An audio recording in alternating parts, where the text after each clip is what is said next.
Magandang araw mga kaberde. Today's video, bibigyan ko kayo ng tips kung paano magkaroon o maghanda at mag-marketing o magpaugat ng ating mga punong kahoy.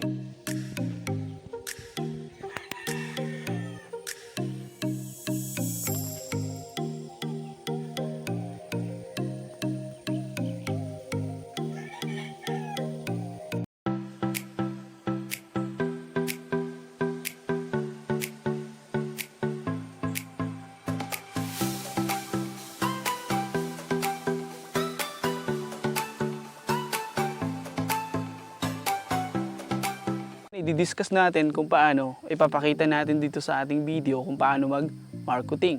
Pero bago natin ipakita yan, ipapakita ko sa inyo muna kung ano ang mga kailangan nating i-prepare sa marketing. So, kailangan natin mag-prepare ng cellophane na may lupa. Ito ang tinatawag na medium. Ang lupang ito ay mataba, medyo malambot talaga siya para yung ugat ay madaling mag-spread pag nasa proseso na siya ng pagpapaugat. Kailangan yung cellophane ng asukal. Pilipinas ito eh.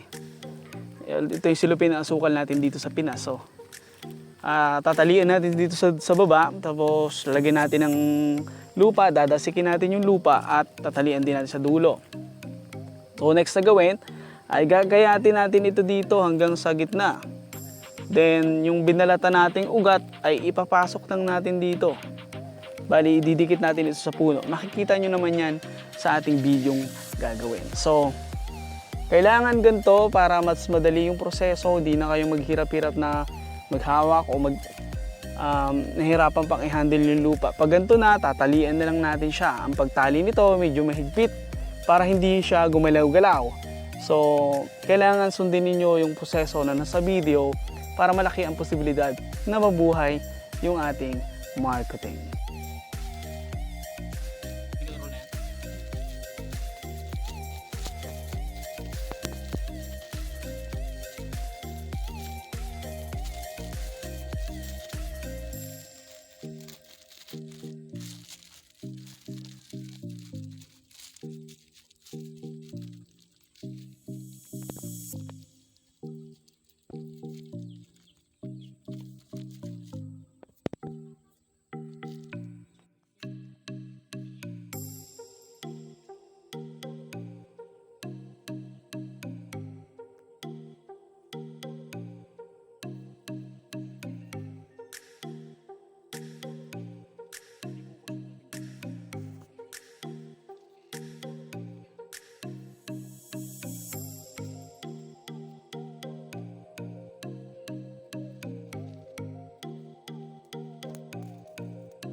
Ang ganda talaga pag tela.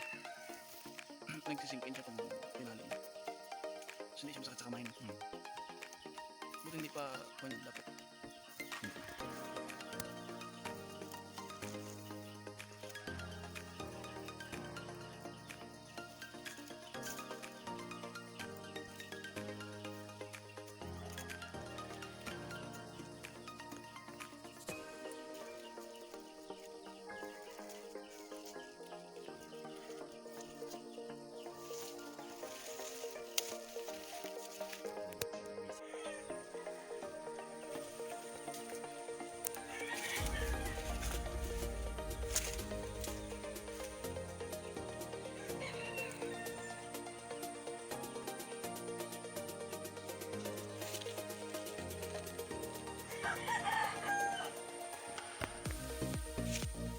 Mga kaberde, ang natututingnan natin ngayon ay isang rambutan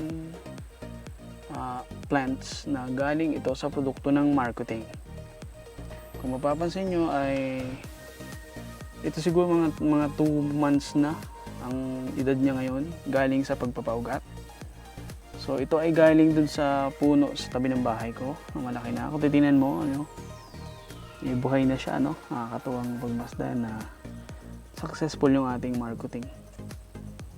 Pero ito ay hindi pa natin ililipat kasi ay malaki pa ang posibilidad na baka mamatay. So kailangan natin siyang patagalin muna dito at least mga 4 months na dito sa mild, yung hindi masyadong naiinitan at hindi masyadong direct sunlight. So hindi siya magkaroon ng stress. And ayun, ito yung una-una kong success sa Marcotting. So encourage ko na mag-try din kayo sa inyong mga halaman. Kaya naman pag napanood mo yung video ko at na-encourage ka din gawin ito sa iyong mga halaman, gusto ko i-comment mo naman kung nagtagumpay ka, at kung maganda, videohan mo rin, ilagay mo sa iyong YouTube channel kung nagtagumpay ka sa iyong ginawang Marcotting. Kung hindi ka naman nagtagumpay, magtanong ka uli kung ano ba yung mga kulang o mga experience mo sa paggawa nito, kung bakit sa tingin mo ay hindi ka naging matagumpay. Pero as usual, I wish all the best for you mga kaberde. At gawin nating mas maganda ang mundo, mas berde, mas masaya, mas healthy pa, di ba?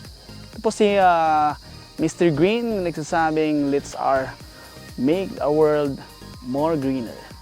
Love you all mga kaberde, shoutout sa inyong lahat.